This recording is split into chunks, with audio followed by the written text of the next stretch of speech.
Metta beşa çaremîn. Hingê ruh İsa bir çolê da ku ji aliyê îblîs ve bê ceribandin.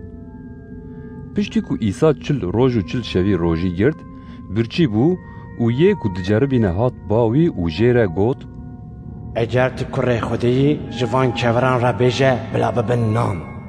İsa bersîva wî da û got: Hatiye nivîsîn ku mirov nebinên tenê dijî, lê bi her peyva ku ji devê Xwedê derdikeve dijî.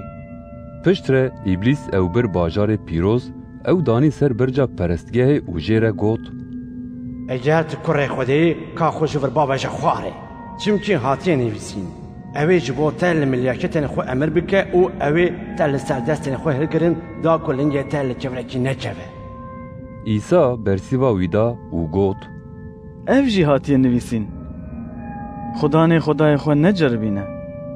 Îcar îblîs ew derxist serê çiyayekî gelek bilind û hemû padîşahiyên dinyayê û rûmet û bedewiya wan nîşanê wî da û jê re got: Eger tu li ber min herî ser çokan û biperîzî min, ez ê van hemûyan bidim te.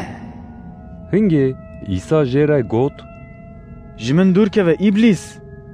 Çimkî hatiye nivîsîn, biperize Xudan, Xwedayê xwe û bi tenê ji wî re xizmetê bike. Piştî vê yekê îblîs dev ji wî berda û milyaket hatin û ji wî re xizmet kirin. Gava İsa bihîst ku Yuhenna hatiye girtin, Xweda aliyê celîlê.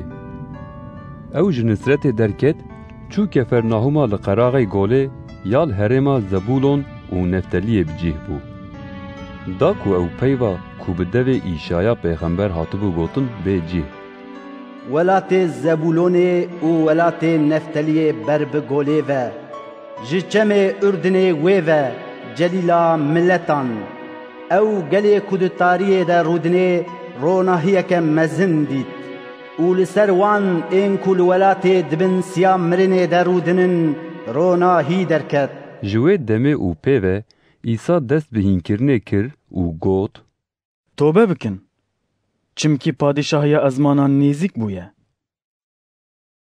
Gava ku İsa li perê gola celîlê digeriya, wî dû bira dîtin. Şîmonê ku jê re Petrus digotin û birayê wî Endrawîs. Wan tor davetin golê, çimkî ew masîgir bûn. İsa ji wan re got: Li pey min werin. Ez ê we bikim nêçîrvanên mirovan. Wan jî di cih de torên xwe hêştin ol pey wî çûn. İsa ji wê derê pêş ve çû, wî du birayên dîn jî dîtin. Aqubê Zebedî û birayê wî Yuhenna. Wan bi bavê xwe Zebedî re di qeyîkê de torên xwe vediçînin. İsa gazî wan jî kir. Wan jî di cih de qeyîk û bavê xwe hêştin û ew li pey wî çûn. İsa li seranserê herêma celîlê digeriya. Di kinîştê wan de hîn dikir, mizgîniya padîşahiyê dida û hemû êş û nexweşiyên di nav xelkê de qenc dikirin.